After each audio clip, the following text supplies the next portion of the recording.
Hello everyone, welcome back to তিথিস blog.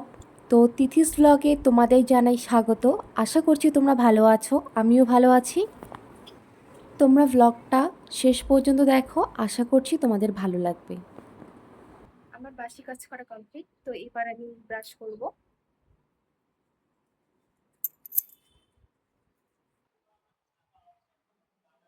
তো আমি কিন্তু সকালে উঠে বিছানা ঘর একদম পরিষ্কার করেছি।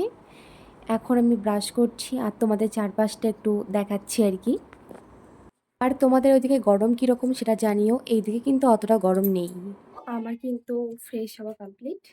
তো এখন আমি একটু মুখে বরফ দিব, যেটা আমি প্রত্যেক দিনই করি।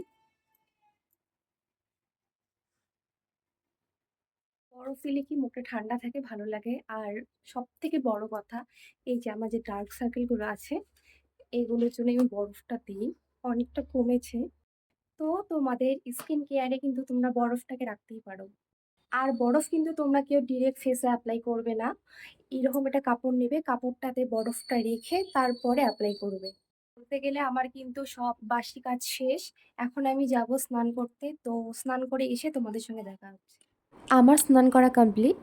তো আজকে আমি একটা শাড়ি পরেছি, আমাকে শাড়িতে কেমন লাগছে তোমরা জানিও। আজকে কেন জানি না মনে হলো যে শাড়ি পরি, তাই পরলাম। সব থেকে বড় কথা, গরম নেই, এর জন্য আর কি শাড়িটা পরতে আমার ইচ্ছা জেগেছে, আমার যা মনে হচ্ছে আর কি। তোমাদের শাড়ি পরতে কেমন লাগে কমেন্টে জানিও। তো আমি এখন মুখে আর কি ক্রিম ট্রিম মাখছি। আমার ঠোঁট না সবসময় কেন জানি শুকিয়ে থাকে, সেজন্য সবসময় আমার ভেসলিন দিয়ে রাখতে লাগে ঠোঁট, সেটা ঠান্ডার দিনেই হোক আর গরমের দিনেই হোক। গরমের দিনের তুলনায় ঠান্ডার দিনে একটু বেশি হয়। আর আমি কিন্তু ভেজা চুল চিরুনি দেই না, ওইভাবে আর কি খোপা করে রেখে দিই। তারপরে সমস্ত কাজটা শেষ হওয়ার পর ফ্যানের হাওয়ায় আর কি চুলটা মেলে বসি, পরে শুকোলে আর কি চিরুনি দিই। তারপর আমি আসলাম পুজো দিতে। তো এখন আমি ঠাকুরের বাসন টাসন আর কি মেজে নিব। ওখানে আর কি তুলসী পাতা, ধূপকাঠি, গুঁড়ো এগুলো আর কি পরিষ্কার করে নিচ্ছি। আমাদের যেমন নোংরা অপরিষ্কার জায়গায় থাকতে ভালো লাগে না, সেরকম তো ভগবানেরও, তাই না? তাই আমি যখন পুজো করি আর কি সবসময় ঠাকুরের আসন বলো, মানে পরিষ্কার পরিচ্ছন্ন রাখার চেষ্টা করি। সব কিছু গুছিয়ে নিয়ে তারপর তোমাদের সঙ্গে আর কি শেয়ার করছি। আর ওইদিকে আমি ভাত বসিয়ে দিয়েছি। তো বলতে পারো দুটো কাজ একসঙ্গেই করছি, এখনও সবজি বসাইনি। তো আমার কিন্তু বলতে গেলে পুজো দেওয়া কমপ্লিট। ঘরে পুজো কমপ্লিট করে এখন আমি যাচ্ছি তুলসী তলায়, তুলসী গাছে জল দিব আর কি। আর তুলসী গাছে যখন জল ঢালবে না, তখন কিন্তু তোমরা এই মন্ত্রটা বলতে পারো।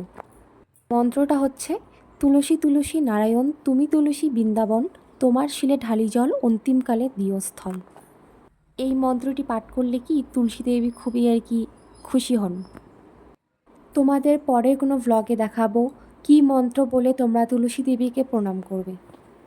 এখন আমি পুজো টুজো কমপ্লিট করে এসেছি ছাদে কাপড় শুকোতে দিতে। তোমরা প্রথমেই দেখেছো যে আমি বেডশিটটা আজকে চেঞ্জ করেছি, তো সেই বেডশিটটাই আজকে আমি আর কি কেচে দিয়েছি। কি বলো তো, একটা বেডশিটে যদি আমার মানে বিছানায় যদি 3 থেকে 4 দিন থাকে না, আমার কীরকম যেন একটা অস্বস্তিকর ফিল হয়। 3 থেকে 4 দিনের বেশি আমি কোনো বেডশিট আর কি রাখি না বিছানায়, চেঞ্জ করে ফেলি। এরকমটা তোমাদের মধ্যে কাদের কাদের হয় কমেন্টে জানিও। টাইমগুলো যে কোন দিকে যাচ্ছে আমি বুঝতেই পারছি না। এখন কয়টা বাজে জানো? 11:30। আর আমি প্রত্যেক দিন 11টার দিকে রান্না বসাই। প্রচণ্ড তাড়াহুড়ো করে আমার কাজ করতে হচ্ছে বলা চলে, কারণ 12:30টার মধ্যে আমার রান্না কমপ্লিট করতে হবে। যেহেতু আমার হাজব্যান্ড আসবে দুপুরে খেতে, তো রান্না তো কমপ্লিট করতেই হবে, তাই না? তাই আর কি তাড়াহুড়ো করে কাজগুলো করতে হচ্ছে আজকে। আর আমি না কাপড় জমিয়ে আর কি রাখি না, যখনকার কাপড় তখনই আমি কেচে ফেলি।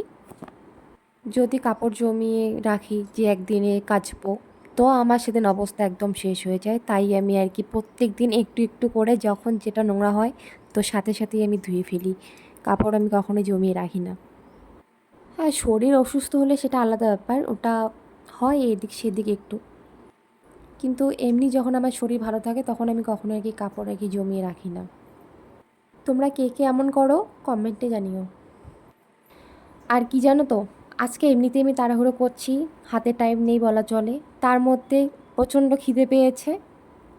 অন্যদিন অতটাও লাগে না আজকের তুলনায় আর কি। তাই আমি আর কি রান্না বসানোর আগে একটু ম্যাগি করে নিয়ে খেলাম। তারপরে রান্নাবান্না কমপ্লিট করে খাওয়া দাওয়া করে তোমাদের সঙ্গে দেখা হচ্ছে বিকালের দিকে। এতক্ষণে আমার চুলও শুকিয়ে গেছে, জামা কাপড়ও শুকিয়ে গেছে। তো আমি এখন সেই জামা কাপড়ই তুলছি। আর তোমরা আকাশটাকে একটু নোটিস করেছো? দেখতে কত সুন্দর লাগছে না মেঘগুলো? কয়েকদিন থেকে এই টাইমে আর কি প্রত্যেক দিন বৃষ্টি হচ্ছে, আজকে কেন জানি হলো না। আমার ভিডিও তোমাদের কেমন লাগলো তা কমেন্টে অবশ্যই জানিও। যদি চ্যানেলটি তোমরা সাবস্ক্রাইব করে না থাকো তো তাড়াতাড়ি গিয়ে চ্যানেলটি সাবস্ক্রাইব করে রেখে দাও।